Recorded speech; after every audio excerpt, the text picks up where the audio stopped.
জীব নিত্য কৃষ্ণ দাস ইহা ভুলি গেল, মায়া পিশাচি জীবের গলেতে বান্ধিল। কৃষ্ণ নাম কর জীব, আর সব মিছে, পলাইবার পথ নাই, দেখো জম আছে পিছে।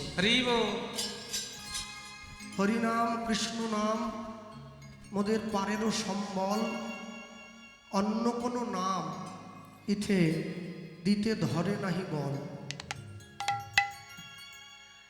এখন আশ্চর্যের বিষয় হলো, পৃথিবীতে যত মানুষ শুধু নয়, যত জীব জগতে সৃষ্টি হয়েছে, সকলকে কিন্তু একদিন পৃথিবীর থেকে চলে যেতে হবে। জন্মিলে মরিতে হবে, অমরকে কোথা কবে। এখন ভগবানের তো জন্ম হয় না, ভগবানের আবির্ভাব হয়। ভগবানের জন্ম হয় না, ভগবানের প্রকট হয় আর প্রচ্ছন্ন হয়। মানুষের জন্ম হয়, তাই তার মৃত্যু হয়। তাহলে মানুষ তো অমৃত পায় নাই, মানুষ অমর হতে পারবে না। তাহলে মুনি ঋষিগণ বললেন কেন শৃণ্বন্তু বিশ্বে অমৃতস্য পুত্র, আমরা অমৃতের সন্তান। বলছে মানুষের জন্ম যেমন হয়েছে, যেমন তার মৃত্যু হবে।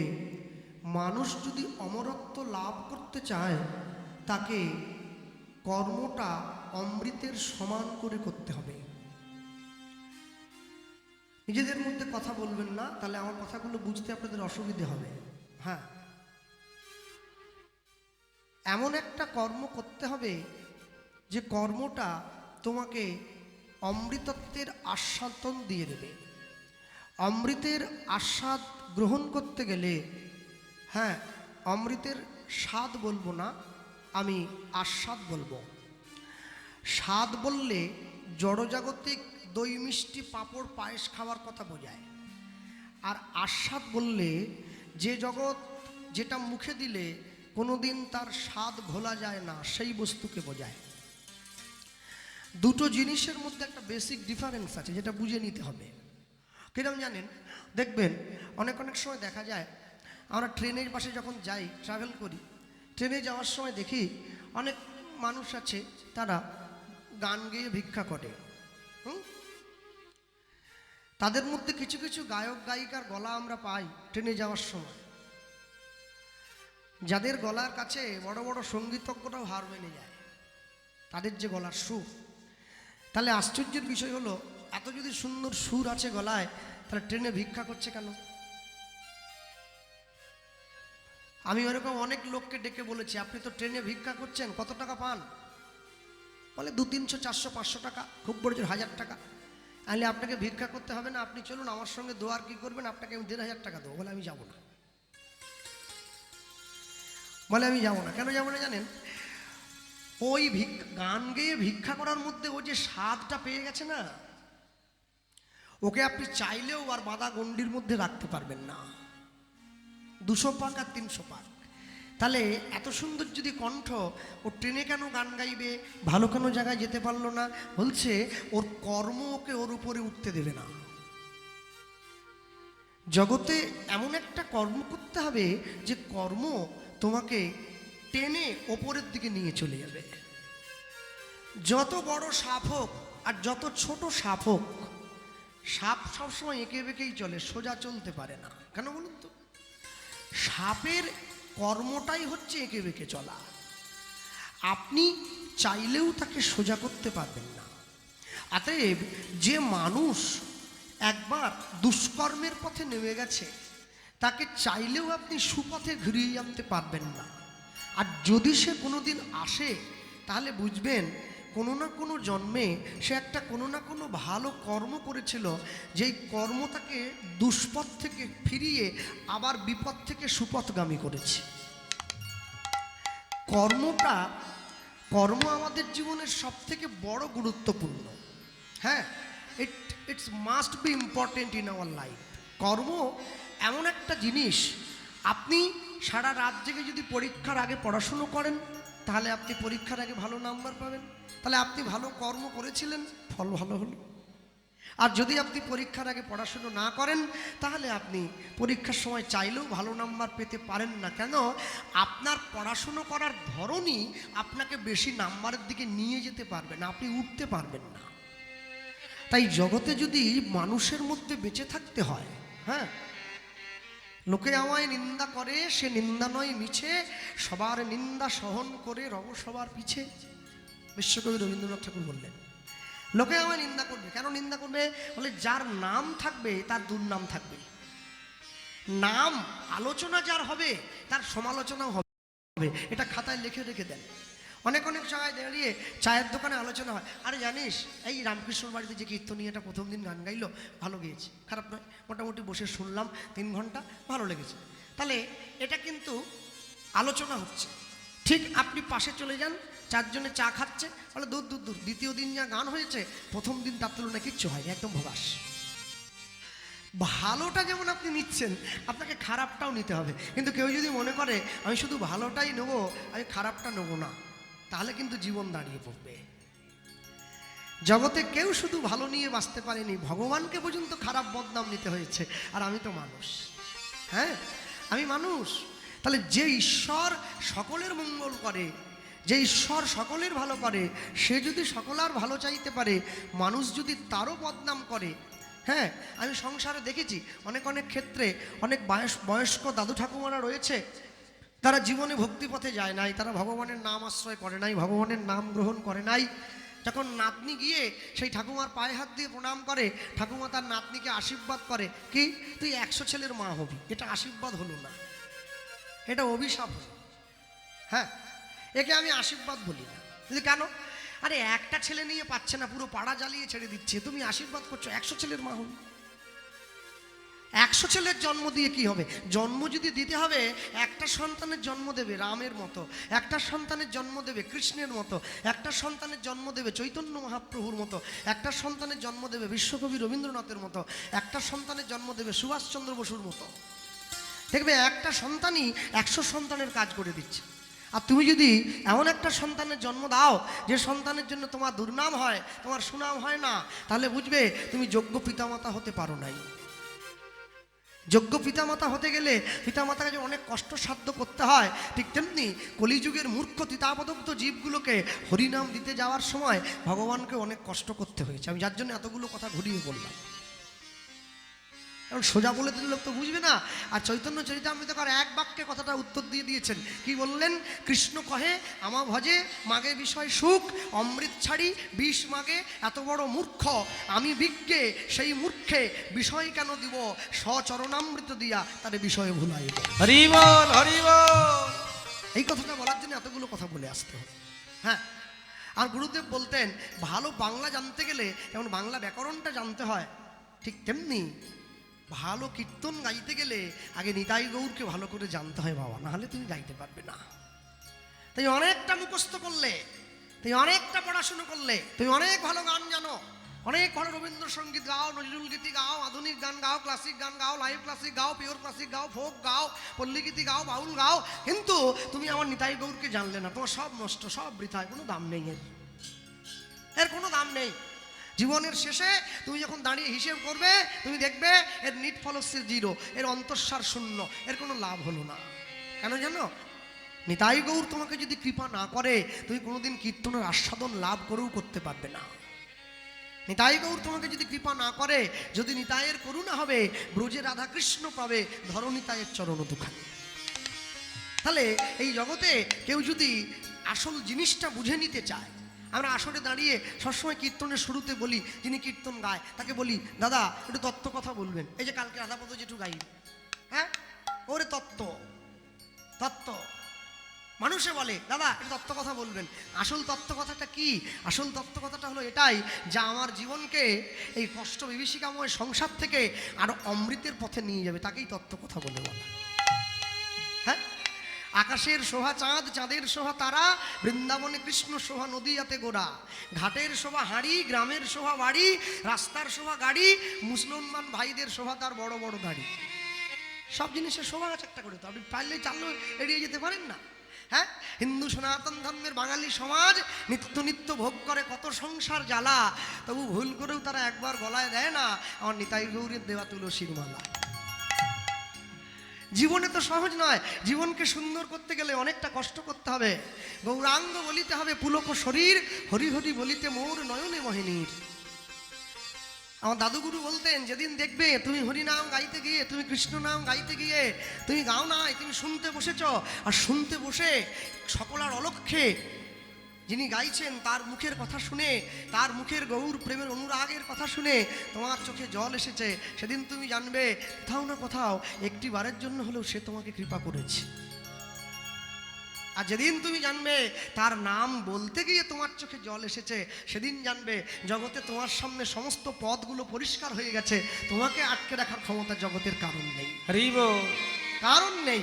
যে যতই পিছন থেকে তোমাকে টেনে ধরুক, যদি আসরের সবাই উঠে চলেও যায়, সবাই যদি ঘুমিয়েও পড়ে, তুমি যদি একা একাই গাইতে থাকো, তুমি জানবে কেউ না শুনলেও সে ঠিক কান খাড়া করে আছে, সে তোমার কথাটা শুনছে। আর সে যখন তোমায় কৃপা করবে, সেদিনকে এই সংসার তোমার কাছে তুচ্ছ বলে মনে হবে। হ্যাঁ, কেন বলুন তো? আমরা ভগবানের নাম গাই, কিন্তু ভগবানের প্রেম আমরা চাই না। ভগবানের প্রেম যদি চাইতে হয়, তাহলে অন্তত একটা বার হলেও আমাকে নিতাই চাঁদের চরণটা ধরতে হবে। বৈষ্ণব মহাজন লিখতে গিয়ে লিখলেন, বলো আর কবে, বলো আর কবে, আর কবে নিতাই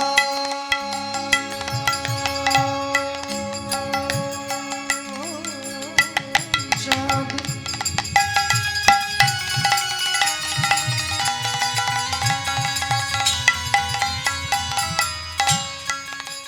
আমায় করুণা করুণা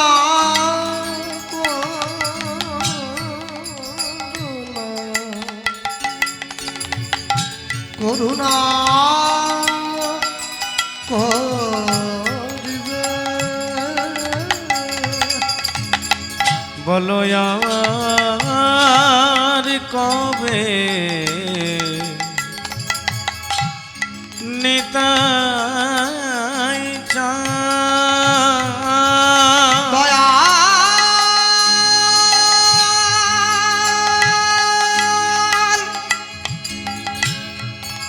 নিতাই আমার কোথায় গেল ভাইটা?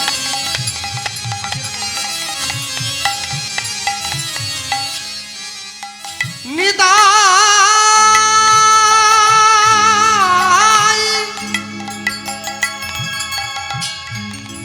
নিতাই আমার নিতাই নিতাই আমার নিতাই আমার নিতাই আমার, বলো আর কবে নিতাই চাঁদ, ধরি নিতাই গৌর হরিব।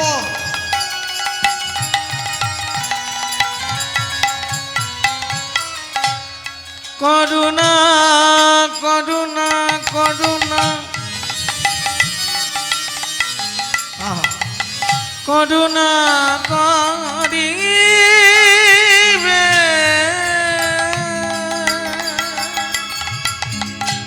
করুণা করিবে, করুণা করিবে,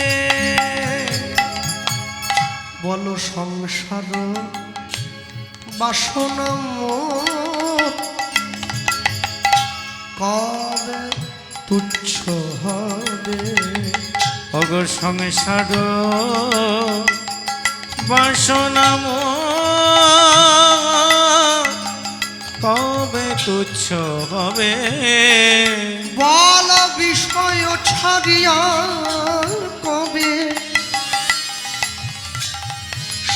মুক্ত হবে মন, কবে হাম হে গাব মধুর বৃন্দাবন।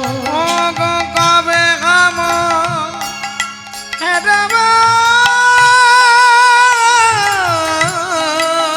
আহা, মধুর বৃন্দাবন। বল কবে হাম হে রাম মধুর বৃন্দাবন। ও গো কবে গাম হে রাম মধুর বৃন্দাবন। মধুর বৃন্দাবনে আমি কবে বা যাব, মধুর বৃন্দাবনে কবে বা যাব। মধুর বৃন্দাবনে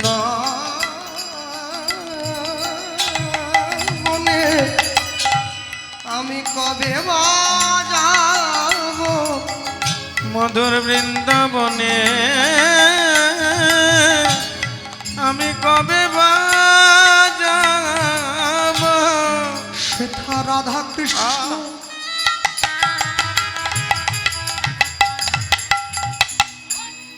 যুগল চরণ নিরখিব, মধুর বৃন্দাবনে আমি কবে বা যাব। আমার ভাবে আসা যাওয়া সফল হবে, মধুর বৃন্দাবনে কবে বা যাব। কবে ব্রজের ধুলায় গড়া গড়ি দেব, মধুর বৃন্দাবনে কবে বা যাব। আমার সংসার বাসনা ত্যাগ হইবে, মধুর বৃন্দাবনে কবে বা যাব। আমি তোমার চরণে শরণ লইব, বৃন্দাবনে কবে বা যাব। আমার আশা যাওয়া সফল হবে, বৃন্দাবনে কবে বা যাব। আমি তোমার চরণে শরণ লইব, বৃন্দাবনে কবে বা যাব। আমি ওই চরণে শরণ লইব, মধুর বৃন্দাবনে কবে বা যাব। বলি ব্রজের দাঁড়ে দাঁড়ে ঘুরিয়া বেড়াইব, বৃন্দাবনে কবে বা যাব। কবে সাধু গুরু বৈষ্ণবের কৃপা পাব, বৃন্দাবনে কবে বা যাব। আমার ভাবে আসা যাওয়া সফল হবে, বৃন্দাবনে কবে যাব। আসা যাওয়া সফল হবে। বৃন্দাবনে কবে যাব। বৃন্দাবনে কবে যাব। বলি কবে খাব রব মধুর বৃন্দাবন। কবে আমি রব মধুর বৃন্দাবন। অনেক অনেক জায়গায় দেখা যায় কীর্তন হয়ে যাওয়ার যখন কীর্তন শুরু হয় আসতে কথা না, কীর্তন হচ্ছে এখন কীর্তন চলতে চলতে যিনি কীর্তন গাইছেন তার কীর্তনটা শ্রোতাবর্গের খুব ভালো লেগেছে। এখন এই এই এই এই যারা বসে আছে দাঁড়িয়ে আছে চারদিকে ঘুরছে এদিক ওদিক, তাদের মধ্যে কোনো একজন সহৃদয় সম্পন্ন ব্যক্তি সে মনে মনে ভাবছে ছেলেটা এত ভালো গাইছে, একটু উৎসাহিত করতে হয় ওকে। কি করে উৎসাহিত করবে? একটা সেফটি পিনে করে একটা 500 টাকার নোট নিয়ে, মানে যে গাইছিল আর কি, ওকে গিয়ে বুকে গেঁথে দিল, মাইকে বলল এই অমুক বাবুর গান শুনে আমাদের আসরের যিনি শ্রোতা এসেছিলেন কীর্তন শোনার জন্য, হ্যাঁ খুলে দাও, হ্যাঁ হ্যাঁ এত বড় সেটে দড়ি ফড়ি বাঁধলে হয়, হ্যাঁ যিনি শ্রোতা ছিলেন তিনি এসেছেন আর তিনি সম্মুখে দাঁড়িয়ে ওনাকে 500 টাকা হ্যাঁ পুরস্কার দিয়েছে। এখন যিনি গান গাইছিলেন তিনি আসরে দাঁড়িয়ে বলছেন, বাবু তাহলে আমার গান কি আপনার ভালো লেগেছে? বলে ভালো মানে ভীষণ। আমি আরো বেশি দিতাম, কিন্তু বাড়ির থেকে তো 500 টাকা এনেছিলাম, তাই তোমায় 500 টাকা দিচ্ছি। আর একটু বেশি আনলে বেশি করে দিয়ে দিতাম। তো বলছে না না বেশি দিতে হবে না, আমি বসে থাকবো, আমি বাড়ি যাব না। আমার গান যদি এত ভালো হয় তাহলে আপনি আপনার সম্পত্তির থেকে 5 কাঠা আমার নামে করে দেন।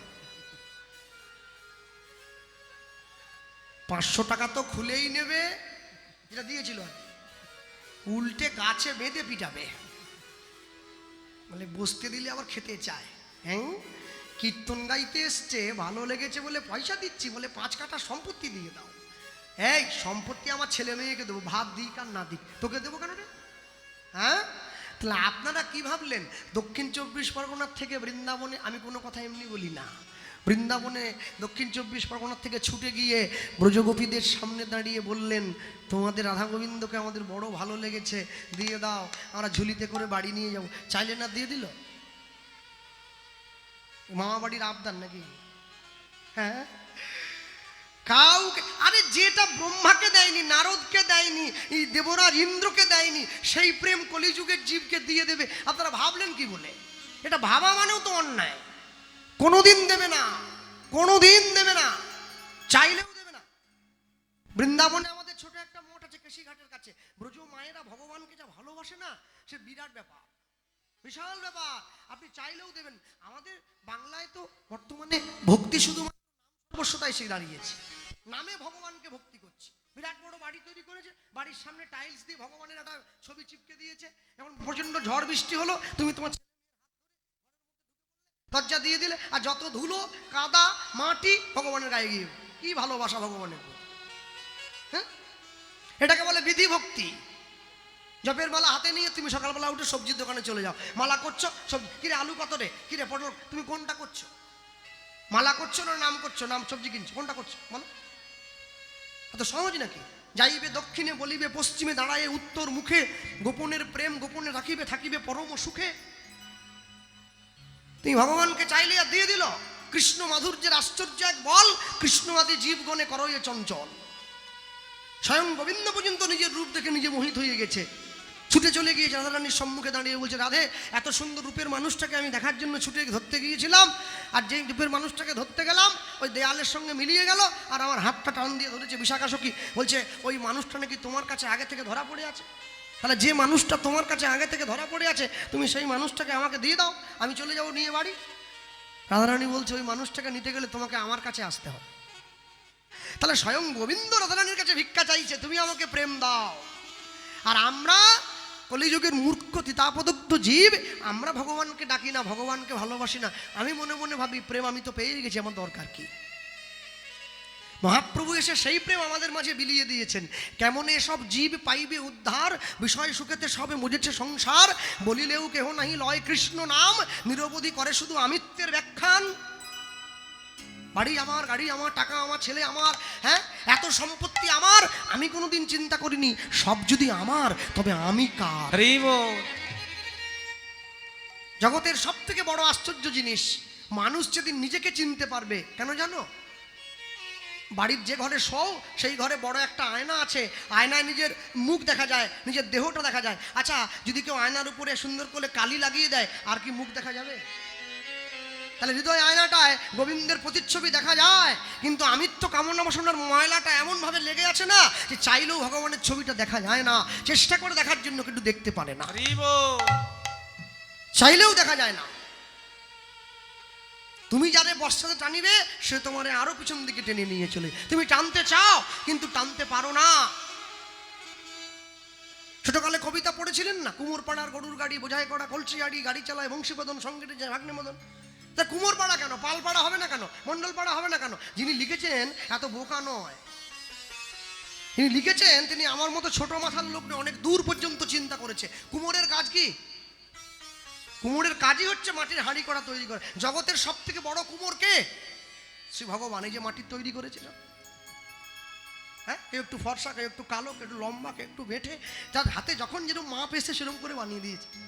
কুমোরপাড়ার গরুর গাড়ি, গরুর গাড়ি কেন? বড় দামি টাটা সুমো নয় কেন, গরুর গাড়ি। গরু নিতাই গৌর প্রেমানন্দে হরিবোল হরিবোল হরিবোল।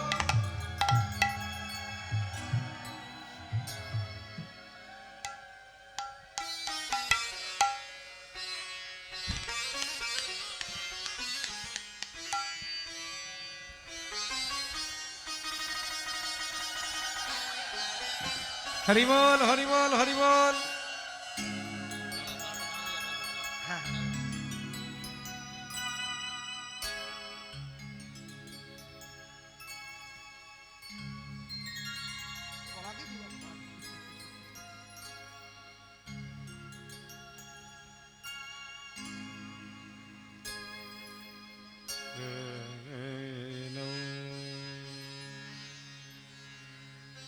হ্যাঁ, এত সুন্দর উত্তরে ওটাই যে রাধা রাধা লেখা আছে না, তা আমি তো ব্রজে গিয়ে কিনে নিয়েছিলাম 8-10টা, পরে গান গাইবো, আসলে গায়ে দেবো। আর চিরঞ্জিতার ছেলেও দেখলাম গায়ে দিয়ে এসছে, রাধা রাধা লেখা আছে পাঞ্জাবিতে। তা একসঙ্গে 8-10টা ওড়না কিনে নিয়েছি, রাধা রাধা লেখা আছে সুন্দর। আর কিনে যখনই দোকান থেকে বাইরে বেরিয়েছি, একজন ব্রজের সাধুর সঙ্গে দেখা হয়েছিল।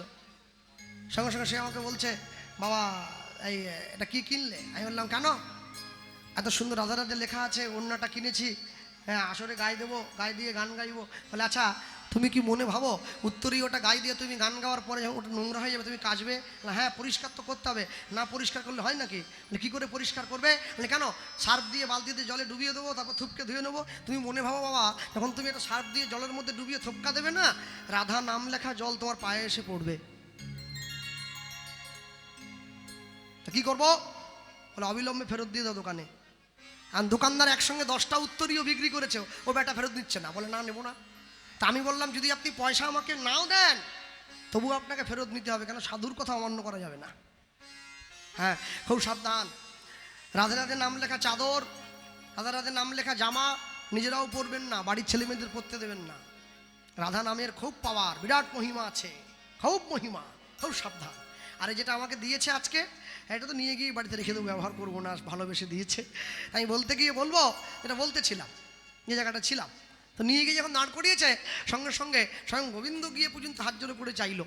তাহলে গরুর গাড়ি কেন, বড় গাড়ি নয় কেন? বলে গরুর গাড়ি হচ্ছে একমাত্র গাড়ি যেটাতে দুজনের ইচ্ছা সমানভাবে ব্যবহার করা হয়। একটা যে গাড়িটা টেনে নিয়ে যায় সেই গরুটা, আর যে চালিয়ে নিয়ে যায় সেই লোকটা। তাহলে গরুকে দুটো গরু থাকে, একটা গরুর গাড়ি দুটো গরু থাকে না, দুটো গরু কে কে? একটা আমাদের কর্মফল, একটা আমাদের কর্ম। তাহলে মাতৃগর্ভ থেকে পৃথিবীতে আসার সময় এই কর্মফলের গাড়িটা ভর্তি করে আমরা আমাদের কর্মগুলো নিয়ে পৃথিবীতে এসেছি। পাইয়া মনুষ্য জন্ম, জীব যদি করে পশু কর্ম, পশুজনী হইবে নিশ্চয়।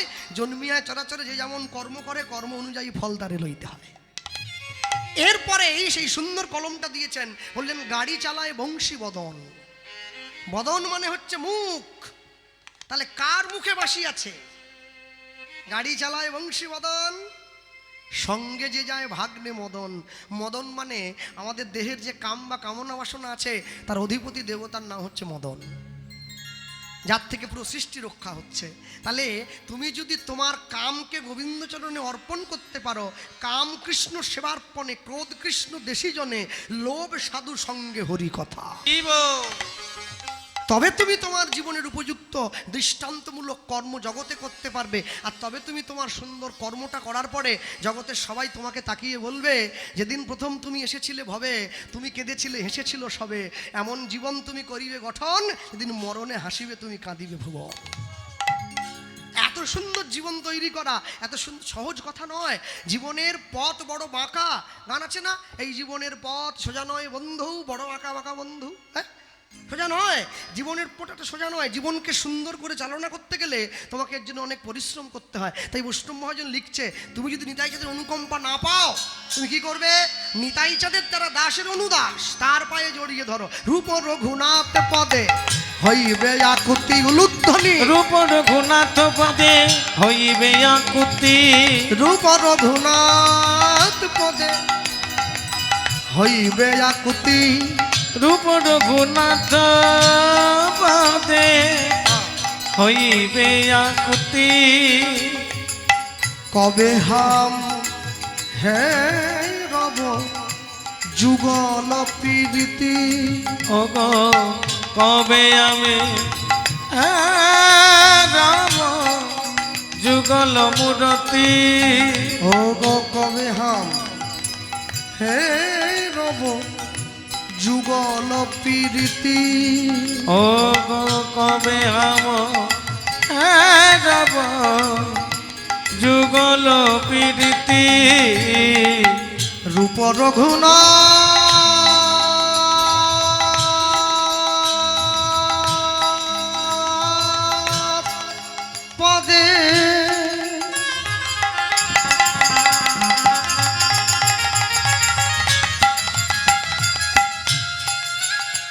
রহু মরয়া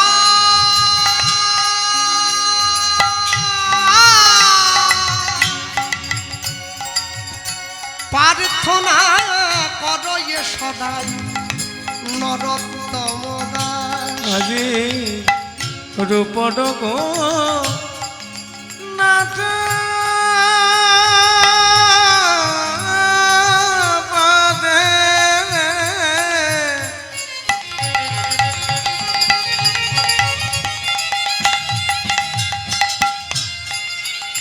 অগর হুমরয়া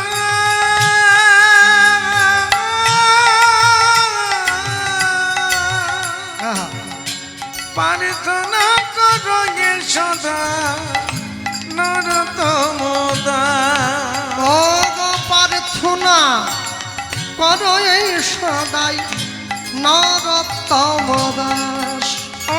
প্রার্থনা করো এ সদা নরোত্তম দাস।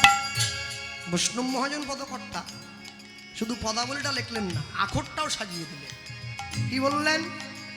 আমি এক মুখে বলতে নারী, এক মুখে বলতে নারী, বলি আমার নিতাই গৌরে লীলা মাধুরী।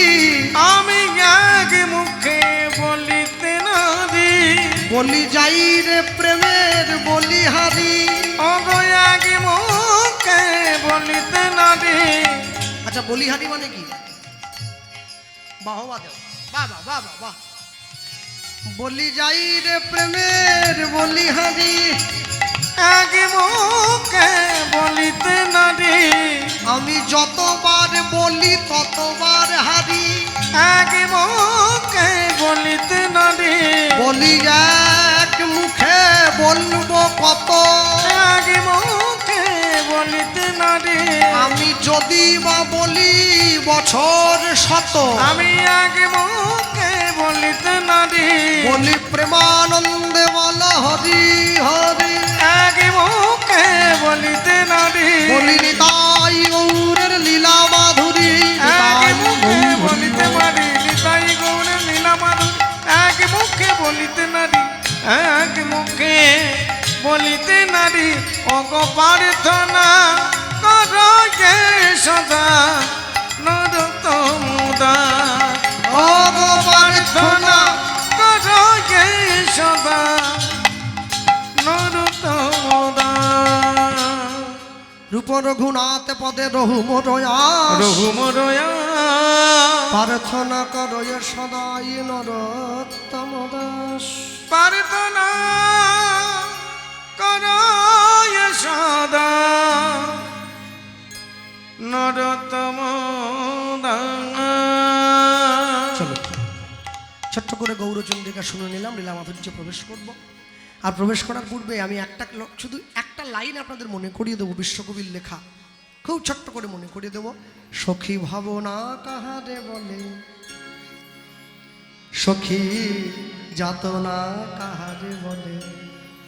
প্রশ্ন করছেন, তোমরা যে বলো দিবস রজনী ভালোবাসা ভালোবাসা, সখী ভালোবাসা কাজে কয়, সে যে কে বলি যাতনাময়। ছোট ছোট ছোট ভালোবাসার মানে তোমরা বোঝো না, ভালোবাসার মানে তোমরা বোঝো না। কারো হাত ধরে মেলায় গিয়ে ঘুরলে ভালোবাসা হয় কি? কারোর সঙ্গে একসঙ্গে 2 দিন 4 দিন ঘুরে বেড়ালে ভালোবাসা হয় না। কারো মোটর সাইকেলের পিছনে বসে ঘুর ঘুর করে ঘুরে বেড়ালে ভালোবাসা হয় না। ভালোবাসা ভালোবাসো শুধুই তাকে ভালোবাসায় ভালোবাসা দিয়া বেঁধে যে রাখে। হ্যাঁ, এ কথাটা বলতে গেলে আবার 2 ঘন্টা চলে। চলুন লীলা মাধুর্য প্রবেশ করি। বলতে গিয়ে বলবো, অনেক কথা বলার আছে। হ্যাঁ, আজকে শ্রদ্ধেয় রামকৃষ্ণ সাধুকা মহাশয়ের বাড়িতে কীর্তন হচ্ছে। এই হরিসভায় আপনারা আগেও আমাকে দেখেছেন, তবে আজ থেকে 10 বছর আগে এসেছিলাম শেষ, এই তারপরে এলাম। আর সব থেকে বড় আশ্চর্য হলো, যেমন করে ভগবানের জন্মতিথিতে ভগবানকে দেখার জন্যে নবদ্বীপ নদীয়ার মানুষ ছুটে গিয়েছিল ভগবানের সহচর্যে, যে আজকে কলিযুগের ভগবান জন্ম নিয়েছে। তা আজকে কিন্তু যিনি হরিনাম দিচ্ছে, আজকে তারও জন্মদিন, রামকৃষ্ণ সাধুখা। তো তার আমি বলবো অন্য যেবারই কীর্তন হোক, যতবারই কীর্তন হোক, আজকে বলবো আজকের জন্য তার জন্ম ধন্য। কেন এই এত সুন্দর শুভ দিনে এত ভক্তদের চরণধুলি তার ঘরে পড়েছে, এটা তার জীবনের সব থেকে উল্লেখযোগ্য দিন আমার মনে হয়। এটা আমার ব্যক্তিগত অভিমত, আমি কারো মত চাপিয়ে দেবো না। চলো বলতে গিয়ে বলবো, আমরা সবসময় কীর্তনের মধ্যে গিয়ে গেয়ে থাকি জয়রূপ সনাতন ভট্ট রঘুনাথ, ভট্ট রঘুনাথ, শ্রীজীব গোপাল ভট্ট দাস রঘুনাথ, দাস রঘুনাথ, এই ছয় গোসাইয়ের করি চরণ বন্দন, চরণ বন্দন, যা হইতে বিঘ্ন নাশ অভীষ্ট পুরাণ, অভীষ্ট পুরাণ, এই ছয় গোসাই যবে ব্রজে কইলেন বাস, ব্রজে কইলেন বাস, ব্রজে রাধা কৃষ্ণের নিত্য লীলা ভুবনে প্রকাশ, রাধা কৃষ্ণে নিত্য লীলা ভুবনে প্রকাশ। এই যে ষড় গোস্বামীর নাম বললাম, জয়রূপ সনাতন ভট্ট রঘুনাথ, শ্রীজীব গোপাল ভট্ট দাস রঘুনাথ, বৈষ্ণবীয় ভক্তি জগতে যত নিয়ম, যত সিদ্ধান্ত, যত কিছু আচার আচরণ এসছে সব এই ষড় গোস্বামীর কাছ থেকে এসেছে। আজকে বাঙালি বাড়ির মায়েরা যে তুলসীতে জল দেয়, গলায় মালা পড়ুক আর না পড়ুক, এটাও কিন্তু ষড় গোস্বামীর কাছ থেকে এসেছে। তোমরা যে সন্ধেবেলা প্রদীপ দাও, ধূপ দাও মন্দিরে গিয়ে, এটাও কিন্তু ষড় গোস্বামীর কাছ থেকেই এসেছে। তাহলে এই ষড় গোস্বামীর মধ্যে আজকে আমরা এক গোস্বামীর জীবন কথা শুনবো। আর একটা কথা বলে রাখি, শুরুতে দাঁড়িয়ে সকলের চরণ ধরে, খুব একটা লাভ ঝাপ করে কীর্তন গাইতে আমি পারি না, আর পছন্দও করি না। যেন ঘরে আগুন লেগেছে, ও রে কীর্তন রে বাবা, আমি পারবো না এরকম করে গাইতে। ধৈর্য দিয়ে আস্বাদন করবেন, মন দিয়ে প্রাণ ভরে। আমার গুরু কৃপা বলে যতটুকু চেষ্টা করবো বলাবার শোনাবার জন্য। তাই বলতে গিয়ে বলবো, ভক্তি জগতে 4 জন বৈষ্ণব রয়েছেন যাদের তকমা আজ পর্যন্ত কেউ কেড়ে নিতে পারে নাই। কে কে তাকিয়ে দেখো।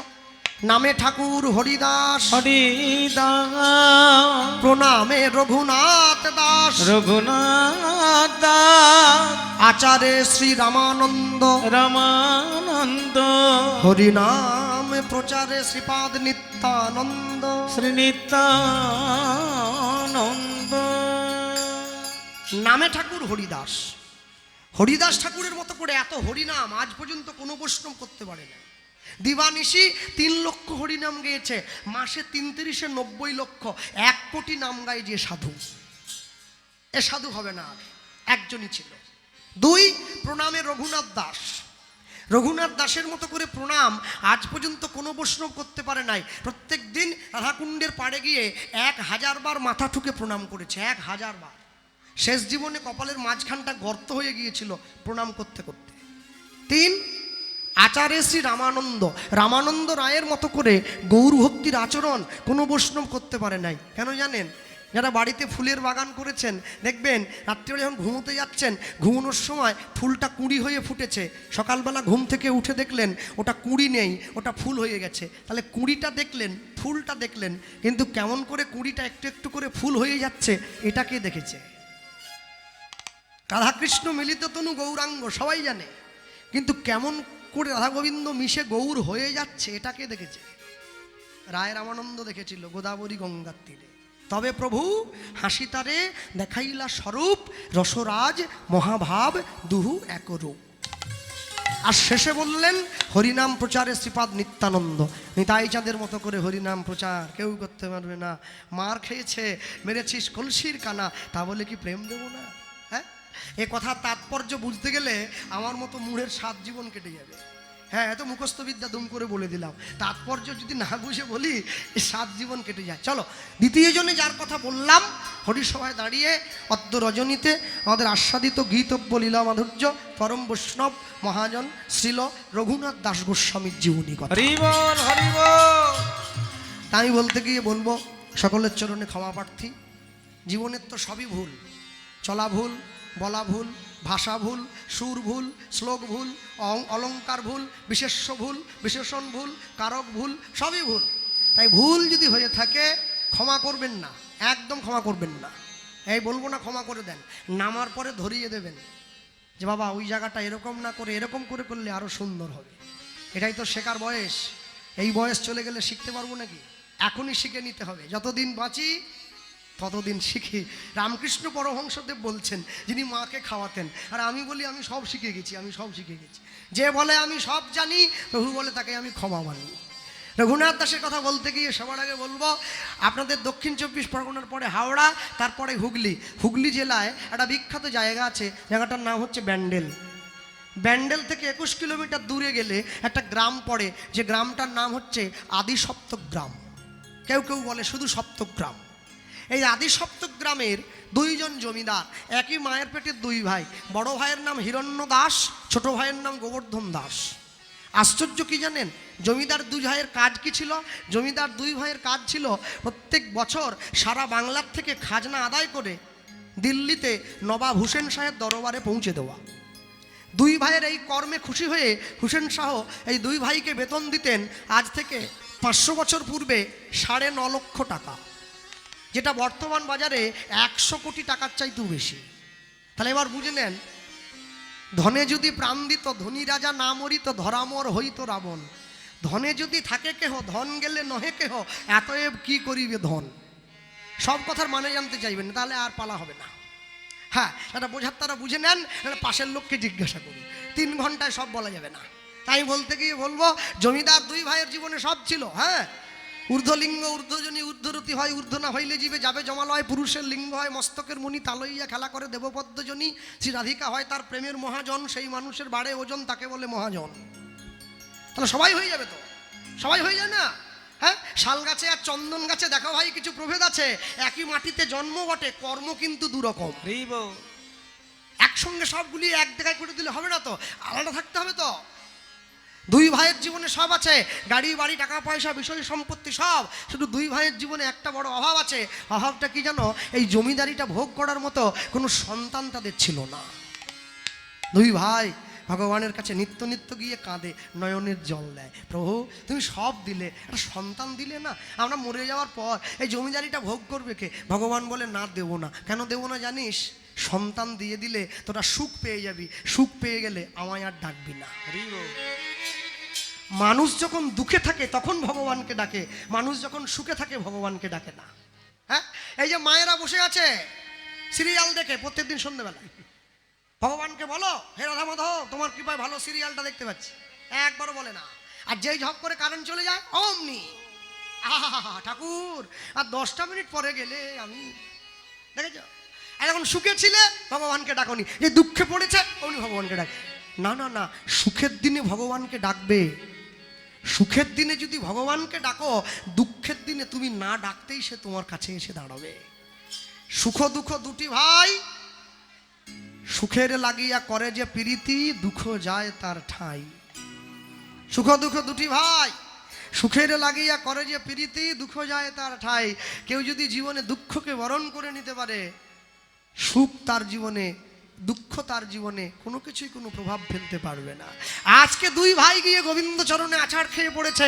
এতদিন পর্যন্ত তুমি আমাদের অনেক কাঁদিয়েছ, আজ আমরা দুই ভাই তোমাকে বুদ্ধি করে এমন একটা জিনিস বলবো, দেখি তুমি কি করে মুখ ফিরিয়ে থাকো। দুই ভাই গিয়ে ভগবানের সামনে দাঁড়িয়ে বলছে, প্রভু এতদিন পর্যন্ত সন্তান চাইছি নিজেদের জন্যে, আজকে সন্তান চাইছি তোমার সেবার জন্য। আমরা মরে যাওয়ার পরে তোমার চরণে ফুল তুলসীকে দেবে, তাহলে আমাদের জন্য দিতে হবে না, তোমার সেবার জন্য সন্তান দিয়ে দাও।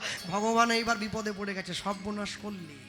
হ্যাঁ, ওরে এতদিন পর্যন্ত পালিয়ে পালিয়ে বেড়াতাম, কিন্তু তোরা একটা এমন জিনিস আমার কাছে এসে বসে চাইলি, আমি চাইলেও আর পালিয়ে বেড়াতে পারবো না।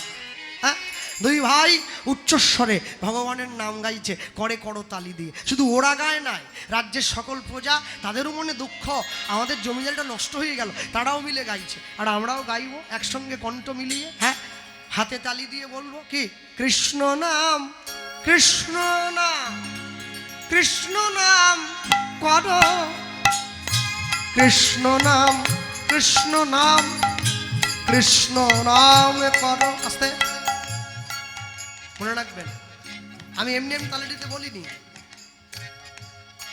ভগবানের জন্য হরিনাম করলে হাতে তালি দিয়ে অন্তত কিছু না হোক পরমাত্মাটা পরিতৃপ্ত হয়। হাতটা উপর করো। তারা পিছন দিকে বসে আছেন, একদম পিছনে তুলেছেন কোথায়? হ্যাঁ, একটু তালি দিতে হবে, জোরে দাও। হিন্দি ভজনে তো খুব তালি দাও, বাংলায় দাও। কৃষ্ণ নাম, কৃষ্ণ নাম, কৃষ্ণ নাম করো, কৃষ্ণ নাম, কৃষ্ণ নাম, কৃষ্ণ নাম করো। উলুধ্বনি।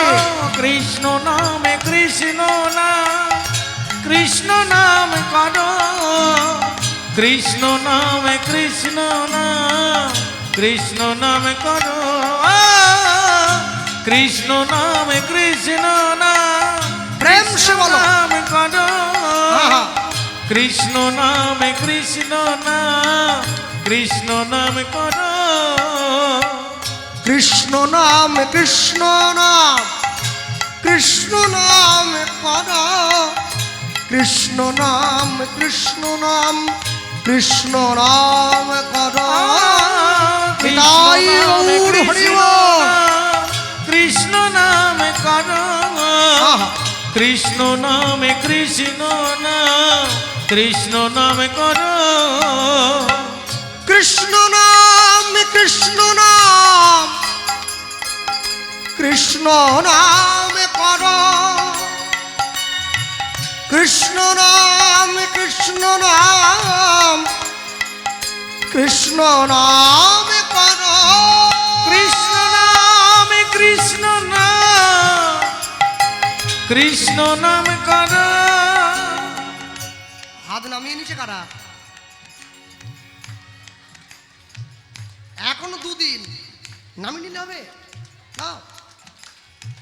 কৃষ্ণ নাম, কৃষ্ণ নাম, কৃষ্ণ নাম করো, কৃষ্ণ নাম, কৃষ্ণ নাম, কৃষ্ণ নাম করো। কৃষ্ণ নিতাই নামে কৃষ্ণ গৌর হরি বল। নাম, কৃষ্ণ নাম করো, কৃষ্ণ নাম, কৃষ্ণ নাম, কৃষ্ণ নাম করো, কৃষ্ণ নাম, কৃষ্ণ নাম, কৃষ্ণ নাম করো, কৃষ্ণ নাম, কৃষ্ণ নাম, কৃষ্ণ নাম করো। কৃষ্ণ নামে কৃষ্ণ নাম, কৃষ্ণ নাম করো, কৃষ্ণ নামে কৃষ্ণ নাম, কৃষ্ণ নাম করো। তোমরা লজ্জা পাচ্ছ তালি দিতে? হ্যাঁ, আমার বাড়ি মেদিনীপুর, জানো, ধুলাগড় টোল ট্যাক্স পার হওয়ার সময় ওই ওই গাড়ির সামনে দাঁড়ায় যে কি বলে মাসি, মাসি, হ্যাঁ, আমি 10 টাকা নিয়ে তো বসেই থাকি, দেবো দেবো, হরে কৃষ্ণ বলো, হরে কৃষ্ণ বলো। ও টাকার জন্য বলুক আর বোন থেকে বলুক, বলেছে একবার হরে কৃষ্ণ দে। এই আমির খান পয়সা দে, আমার বলছে না, আমির খান নয়, হরে কৃষ্ণ বলো। টাকার জন্য বলছে হরে কৃষ্ণ। মাসি হরে কৃষ্ণ বলে, মানুষ বলে না। বলো কৃষ্ণ নাম, কৃষ্ণ নাম, কৃষ্ণ নাম করো, কৃষ্ণ নাম, কৃষ্ণ নাম, কৃষ্ণ নাম করো। কৃষ্ণ নামে কৃষ্ণ নাম, কৃষ্ণ নাম করো, তাই গৌর হরি বল। কৃষ্ণ নাম, কৃষ্ণ নাম, কৃষ্ণ নাম করো, কৃষ্ণ নাম, কৃষ্ণ নাম, কৃষ্ণ নাম করো, কৃষ্ণ নাম, কৃষ্ণ নাম, কৃষ্ণ নাম করো। কৃষ্ণ নামে কৃষ্ণ নাম, কৃষ্ণ নাম করো, কৃষ্ণ নামে কৃষ্ণ নাম, কৃষ্ণ নাম করো, কৃষ্ণ নামে কৃষ্ণ নাম, কৃষ্ণ নাম করো, কৃষ্ণ নামে কৃষ্ণ নাম, কৃষ্ণ নাম করো, কৃষ্ণ নামে কৃষ্ণ নাম, কৃষ্ণ নাম করো, কৃষ্ণ নামে কৃষ্ণ নাম, কৃষ্ণ নাম করো। নমো ব্রহ্মণ্য দেবায় গো ব্রহ্মণ্য হিতায় চ জগদ্ধিতায় কৃষ্ণায় গোবিন্দায় নমো নমো। গোবিন্দায় নমো নমো। ভগবান সব সহ্য করতে পারে, দুটো জিনিস পারবে না, একটা ভক্তের অহংকার আর একটা ভক্তের চোখের জল। আজ যখন দুই ভাইয়ের নয়নের জল গিয়ে গোবিন্দ চরণে পড়েছে, ভগবান আর থাকতে পারলো না, দৈববাণী করে জানিয়ে দিল, অচিরাতে তোমাদের ঘরে এক পুত্র সন্তান জন্ম গ্রহণ করিবে, জন্মগ্রহণ করিবে। আমার ভক্তির বলে সন্তান বলবান হইবে, বলবান হইবে। এই সন্তান কবু না রহিবে তোমাদের ঘরে, তোমাদের ঘরে জগৎ মাঝে আমার লীলা কথা, লীলা কথা প্রচার করিবে দারে দারে, প্রচার করিবে দারে দারে। পিতামাতার মৃত্যুর পরে পিতামাতাকে পিণ্ড দান করে পুত নামক নরক থেকে উদ্ধার করে বলে সন্তানকে বলা হয় পুত্র। অচিরাতে তোমাদের ঘরে এক পুত্র সন্তান জন্ম নেবে, আশীর্বাদ করেছে ভগবান। এরপরে ভগবান বললেন, এই ছেলেটা তোমাদের ঘরে থাকবে না, আমার ভক্ত হয়ে জগতে আমার লীলা কথা প্রচার করবে। দুই ভাই ঘরের বাইরে বেরিয়ে এসে চোখের জলটা মুছতে মুছতে এক ভাই আরেক ভাইকে বলে উঠছে, ভাই ভগবান যে বলল এই ছেলেটা ঘরে থাকবে না। বড় ভাই বলে উঠছে, হতে দে একবার, হোক, মন্দিরে তুলে দেবো, মন্দির ভেঙে দেবো, না থাকবে বাঁশ, না বাজবে বাঁশি। হ্যাঁ, মন্দির যদি না থাকে আমাদের ছেলে কেমন করে ভক্ত হয় দেখে নেব। তাহলে এতক্ষণ যে ভগবানের কাছে চাইলি, এই চাওয়ার দরকার চেয়ে নিয়েছি, কাজের বেলা কাজই, কাজ ফুরলে। হ্যাঁ, ঈশ্বরের বাক্য নাকি অমান্য করে দেবে, এত বড় ক্ষমতা। শুভ দিন শুভক্ষণ, ছোট ভাই গোবর্ধন দাসের স্ত্রীর কোনো ছেলে মেয়ে হয়নি, বড় ভাই হিরণ্য দাসের স্ত্রীর কোল আলো করে একটা পুত্র সন্তানের জন্ম হয়েছিল। ছোট ভাই সম্পত্তির দলিলটা নিয়ে ছুটে এসেছে বড় ভাইয়ের কাছে, ভাই তাহলে আমার তো কোনো ছেলে মেয়ে হয়নি, তোর ঘরে হয়েছে। আচ্ছা বলছিলাম কি, আমার যা সম্পত্তি আছে তোর ছেলে মেয়ের নামে করে দেবো, একটা কাজ করতে পারিস? বলে কি কাজ? তোর ছেলের বাবা হওয়ার অধিকারটা খাতায় কলমে কি আমাকে একটু দেওয়া যায়? বড় ভাই বলছে, আমার ছেলে যদি এত বড় জমিদারিটা পেয়ে যায় তাহলে অধিকার দিতে ক্ষতি কোথায়? আজ থেকে ছেলেটার বাবার নাম হবে হিরণ্য গোবর্ধন দাস। দুই ভাইয়ের নাম মিলিয়ে নাম দেওয়া হলো। জমিদারকে পাড়ার লোকেরা ছুটে এসে বলল, যেমন করে রামচন্দ্র নিজের রাজ্যের প্রজাদেরকে পালন করেছে, তেমন করে জমিদার মশাই আপনাদের ছেলেও আমাদের রাজ্যবাসীর মঙ্গল করবে, ছেলেটার নাম দিন না রঘুনাথ। আমরা গিয়েছিলাম রঘুনাথ দাসের শ্রীপাঠে দর্শনের জন্য, বিরাট পয়সার মালিক। রঘুনাথ নাম হয়েছে, 10 বছর বয়স হয়ে গেছে ছেলেটা, একটু একটু করে বড় হচ্ছে। 10 বছর বয়স, আগেকার দিনে নিয়ম ছিল ছেলেমেয়েরা বড় হলে গুরুদেবের আশ্রমে থেকে লেখাপড়া করতে হতো। আপনারা সকলে জানেন কৃষ্ণ বলরাম শান্তিপুনি মুনির আশ্রমে থেকে পড়াশুনো করেছে। এখন গুরুদেব যে ঘরটায় থাকতো আর কৃষ্ণ যে ঘরটায় থাকতো, শান্তিপুনি মুনির ঘর থেকে কৃষ্ণের ঘরের দূরত্ব কত জানেন? কৃষ্ণ সুদামা লীলা সকলের মুখস্থ আছে, এর জন্য গুরুচরণ ধরতে হয়, এর জন্য মুখস্থ বিদ্যায় গান হবে না। শান্তিপুনি মুনির আশ্রমের কুটির থেকে কৃষ্ণ যে ঘরে থাকতো সেই কুটিরের দূরত্বটা হচ্ছে 108 পা। 108 পা। যারা নাম মালিকা জপ করে 108টা কাঠি থাকে, শূন্যটা হচ্ছে ব্রহ্ম, 18 হচ্ছে সংখ্যা। কে? কুরুক্ষেত্রের যুদ্ধ 18 দিন, 18 কাণ্ড। কি বলুন? হ্যাঁ, সকলে জানেন তো। এই জন্য পরম ব্রহ্মের সঙ্গে জীবাত্মার সঙ্গে পরমাত্মার মিলন, তার জন্য 108 পা দূরে ভগবান থেকেছে। তাই জন্য জীবনে 4টে ধাপ পার হয়ে যেতে হতো, ব্রহ্মচর্য, গার্হস্থ, বানপ্রস্থ, সন্ন্যাস। কথার দিকে মন রাখুন, আলোচনা খুব মূল্যবান। 10 বছর বয়স থেকে 25 বছর বয়স পর্যন্ত ব্রহ্মচর্য, 25 থেকে 45 পর্যন্ত গার্হস্থ বা গৃহস্থ, 45 থেকে 65 পর্যন্ত বানপ্রস্থ, 65-র পর থেকে বাকি জীবনটা সন্ন্যাস। 10 বছর বয়স থেকে 25 পর্যন্ত ব্রহ্মচর্য। নিজের পিতৃবস্তু কখনো নষ্ট করবে না, ধারণ করে রাখবে। জীবনে দুটো জিনিসের খুব দরকার, একটা হচ্ছে ধৈর্য আর একটা হচ্ছে বীর্য। দুটোকে যদি তুমি ধরে রাখতে পারো তুমি জগতে বড় হবে, আর নষ্ট করে দিলে তুমি জগতে বড় হতে পারবে না। 10 থেকে 25 ব্রহ্মচর্য। তারপরে গার্হস্থ 25 থেকে 45 সংসারে প্রবেশ করবে, বিবাহ করবে, নিজ স্ত্রীকে দিয়ে সন্তান উৎপাদন করবে, পরনারীকে মাতৃজ্ঞানে সম্মান করবে, জগতের মানুষকে ভালোবাসবে, শত্রুকে আপন করে নেবে, গৃহস্থের নিয়ম।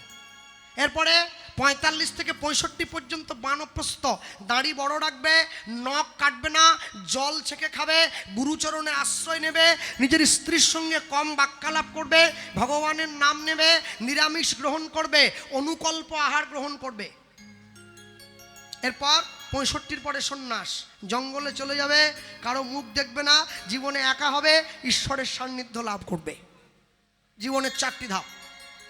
রঘুনাথ দাসকে জীবনের শুরুতে গুরুদেবের আশ্রমে নিয়ে যাচ্ছে রঘুনাথ দাসের বাবা আর জ্যাঠা। রঘুনাথ দাসের বাবা জ্যাঠা মিলে হাত ধরেছে। কোথায় নিয়ে যাচ্ছে? হুগলি জেলার চাঁদপুরে রঘুনাথ দাসের গুরুদেবের আশ্রম। গুরুদেবকে বলরাম আচার্য প্রভু, রঘুনাথ দাসের শিক্ষাগুরু। রঘুনাথ দাস কাছে গিয়ে বসেছে, আর যখনই গুরুদেব জানতে পারলো আজকে আমার আশ্রমে এত বড় একজন ছেলে আসছে, জমিদারের ছেলে, আহা এত বড় ছেলেকে আমি পড়াবো, এসো। ভালো মাস্টার কি চাই জানো? ভালো ছাত্রও যেন তার স্কুলে এসে ভর্তি হয়। হ্যাঁ, এবছর মাধ্যমিক পরীক্ষায় 10টা ছেলে যে 1 থেকে 10-এর মধ্যে নাম্বার করেছে, তার মধ্যে প্রথম 6টা ছেলে হচ্ছে নরেন্দ্রপুর রামকৃষ্ণ মিশনের ছেলে। এখন স্বামীজিদেরকে গিয়ে জানতে চাওয়া হলো কি করে আপনার আশ্রমের ছেলেরা প্রথম হলো। স্বামীজিরা উত্তর দিয়েছিল, এই 6টা ছেলেকে আমরা এই 1 বছর মোবাইল থেকে দূরে রেখেছিলাম, ফল আপনার সামনে দাঁড়িয়ে আছে। ছেলেকে মোবাইল নয়, ছেলেকে বাইক নয় জীবন দাও, আর মেয়েকে মোবাইল নয় সংস্কার দাও। রঘুনাথ দাস গুরুদেবের আশ্রমে গেছে, পালকির থেকে নেমেছে, কেউ শিখিয়ে দেয়নি। রঘুনাথ দাস গুরুদেবের চরণটা গিয়ে জড়িয়ে ধরেছে। কি বলছেন জানেন? জয় জয় শ্রী গুরু, গুরু আমার প্রেম কল্প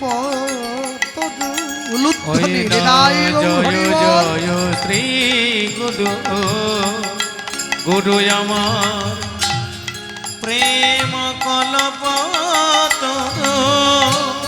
বড় অদ্ভুত, অদ্ভুত যাক পরকাশ, বড় অদ্ভুত যাক পরকাশ, বড় অদ্ভুত যাক পরকাশ, বড় অদ্ভুত যাক পরকাশ। শ্রী গুরুদেবের অদ্ভুত প্রকাশ, শ্রী গুরুদেবের অদ্ভুত প্রকাশ। ওগো যার কৃপাতে আমার হয়